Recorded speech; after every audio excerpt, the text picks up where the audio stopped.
Okay, hej og velkommen til den her video.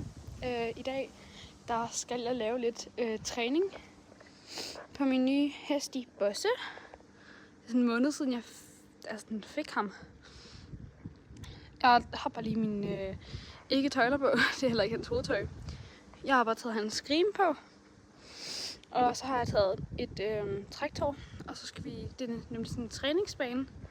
Så jeg tænkte lidt, om vi sådan skulle tage den sådan sammen.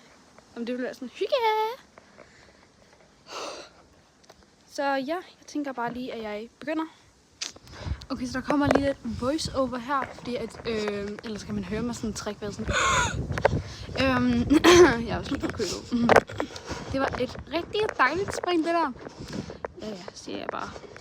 Men jeg kan ikke rigtig springe tilbage over den. Jeg ved ikke rigtig hvorfor. Jeg tør bare ikke. Derfor går jeg bare over den. Lidt eller. Jeg har jo haft Bosse i snart en måned. I en måned, tror jeg. Cirka. I don't know. Og jeg prøver sådan at træne ham til at blive hunter horse. Ligesom at der bliver sagt i videoen. Den der låge, den er virkelig klog faktisk. Fordi at, altså sådan, jeg er ikke bare klog.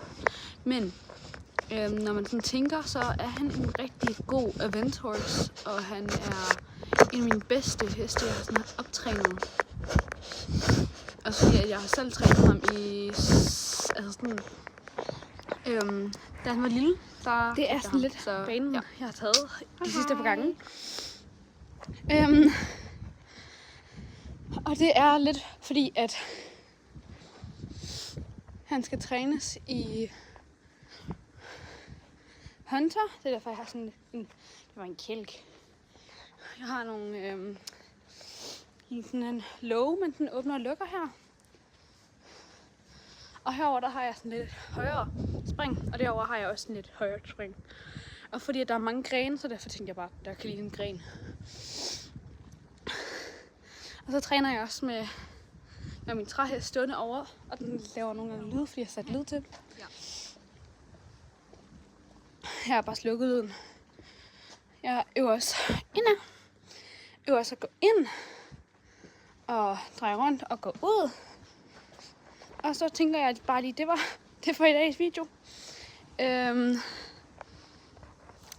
I må have en rigtig dejlig dag.